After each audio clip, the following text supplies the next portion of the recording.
It was the month of October in Port Galia, and the once green leaves that had hung from the trees were now all kinds of shades of orange and red.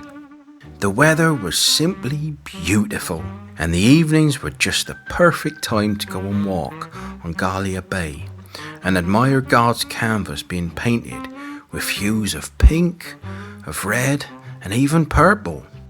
Now perhaps you don't know this about me, but when I'm not doing the normal tasks of visiting with the folks in the village or preaching a sermon, there's something I like to do more than anything else. And no, it's not eating cake, it's spending time in the great outdoors. In my opinion, you just can't beat being out in God's creation and breathing in the fresh air. And I think autumn in Port Galia is one of the best times to do that. It's not too hot, but not too cold either. And even the night time is just the perfect temperature to be outside admiring the blanket of glittering stars that settle all over our seaside village. Which is why that month of October I decided to arrange a camping trip for the folks of our community. I announced it on Sunday morning and placed a piece of paper at the back of the church for anyone to write their name on it if they wanted to join.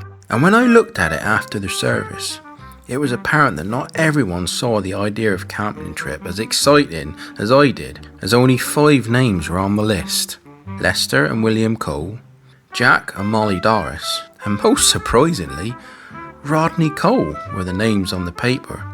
And so, that would make 7 of us going on the trip, including my wife and I. We all met outside our room by the church the following Friday afternoon and set off over Galia Head and down into the countryside that surrounded the bay. Everyone had their camping supplies, and I breathed in the cool October air as I looked for a spot to pitch our tents. Well, everyone, I said with great anticipation, I don't know why I've never thought of doing a community camping trip before. It's going to be wonderful to go camping together and get out in the open air. I couldn't agree more, Reverend, said Rodney Cole, who had been in a most peculiarly good mood since we left.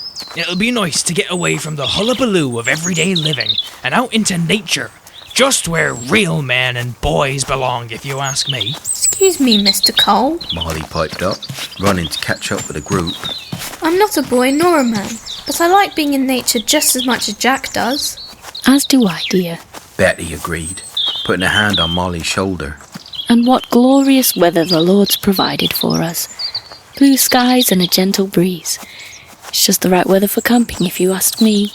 It sure is, Lester said, joining the conversation. What a fine idea you had, Reverend Harley, to do this trip. It's just what I needed after a busy week's work at the butcher's. Well, I'm glad you could all join me. I must admit I was expecting some more of the townsfolk to turn up. But it'll be them that's missing out, and we'll have a great night away with just us. Yes, and besides, The less people there are, the more marshmallows I get to eat. Jack, really? What? I like marshmallows. I can't help it. I'm just looking forward to seeing the stars. William said with a smile. If the sky stays this clear, there'll be dozens of them. Just like Abraham in the desert.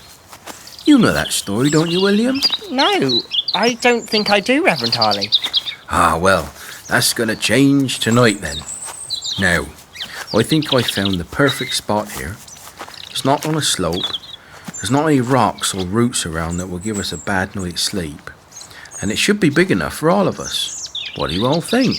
Oh, seems good to me. Yes, and it's got a great view of the ocean too. Right, this is the spot then. All we need now is to make a fire pit and get our tents up. Let's all get to work. It'll be dark soon. And so with that, everyone joined in getting everything ready for the night. A hole in the ground was dug for the fire. Molly and Jack had gone off to find wood with Betty, and Lester, Rodney and I got the tents up for everyone.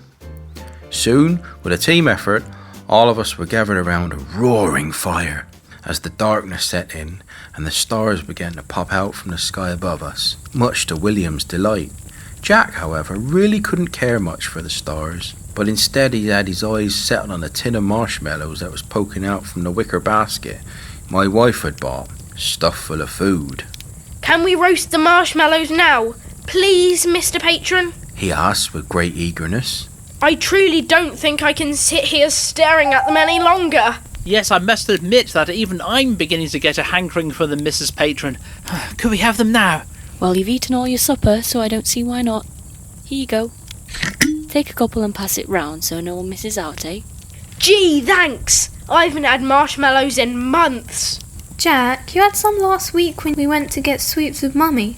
Remember when you ate too many and you were... Thank you, Molly, I interjected quickly, seeing where our story was going. We don't need to know the details, love. Sorry, but he was an awful pig. A pig? Who are you calling a pig?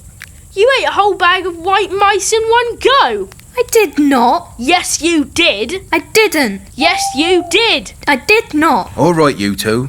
How's about the story? You like stories, don't you? Yes, as long as it's not a spooky one. I know a spooky one. That's all right, Rodney. Thank you. I'm going to tell you about a man called Abraham. That's the one you were talking about earlier. Something to do with the stars, right? Right. You see, Abraham was a man in the Bible who lived long, long ago. And Abraham wanted very much to have a son of his own, because he and his wife had not had any children for all their long life.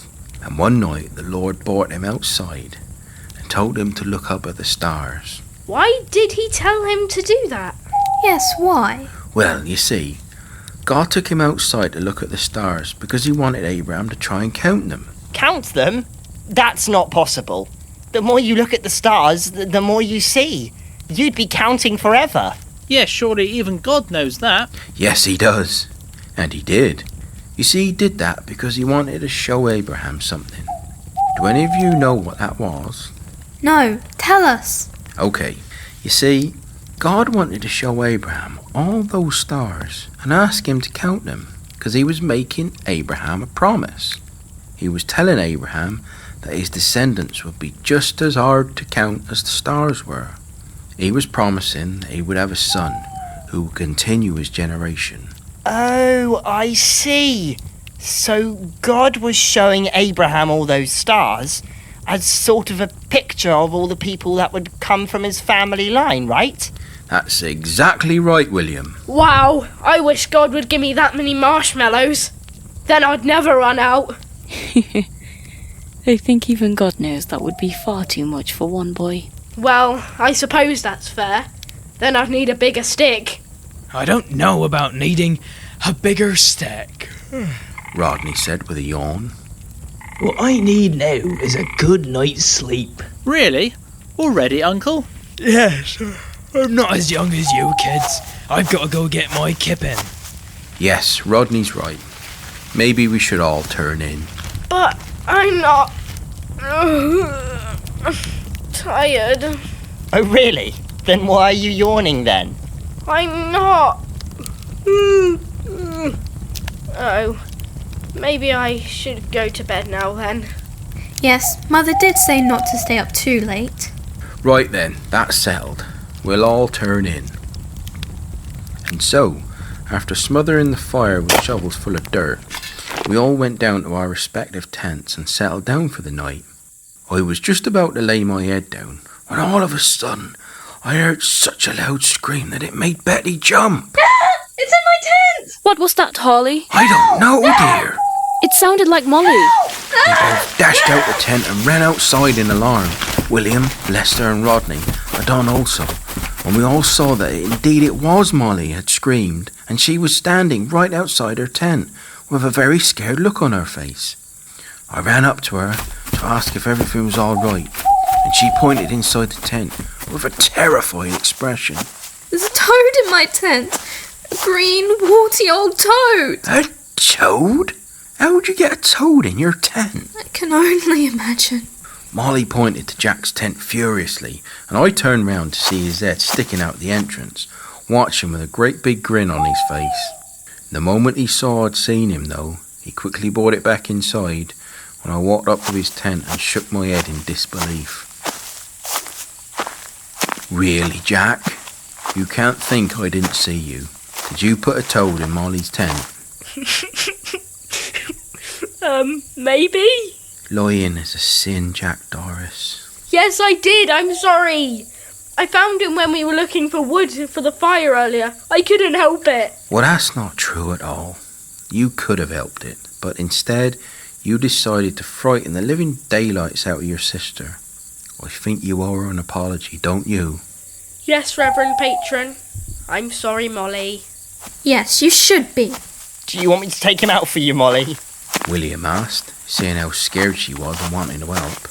I don't mind toads. Yes, please, and keep him far away from my tent. William crawled into Molly's tent and came back out a few moments later, holding a rather large and ugly toad in his hands. And Molly took several steps away in disgust. Oh, it's not that bad, Molly. See, he's just a toad. Yes, I can see that quite clearly, thank you, William. Now would you please take him away? Don't you want to name him first? Name him? Yes, we could call him Abraham. You know, after the story you told us, Reverend. That's a great name for him. Jack agreed, emerging from his tent. I could keep him as a pet. I wouldn't do that. Rodney said with a very serious look on his face. Why not? Well, with a name like Abraham, who knows how many descendants he'll have? Well, I couldn't help but laugh at that, and neither could anyone else. Even Molly cracked a smile at Rodney's comments. It had been quite the autumn camping trip, I tell you, and I don't think I shall ever forget it, and I know especially I shall never forget Abraham the Toad.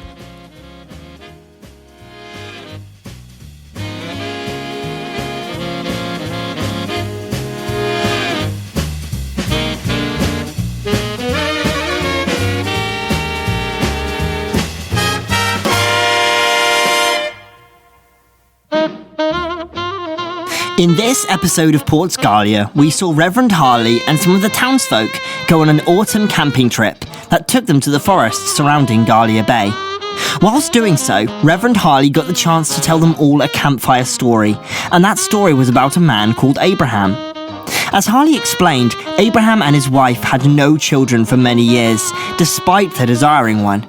And if it hadn't been for God giving Abraham the stars to look at to remind him of his dream, despite it seeming impossible, Abraham and his wife may have lost hope they'd have children forever. What dreams has God given you that you may have given up on because they seem impossible to you? What things do you want to do but feel are so far out of reach? May Abraham's story remind you that even when it seems like things couldn't be in a worse situation for your dreams to come to pass, that God can do the impossible and make your dreams a reality. So next time you feel like you can't, or it won't, or you'll never, just look up at the night sky and let the stars remind you that the God who did miracles for Abraham can do miracles for you as well.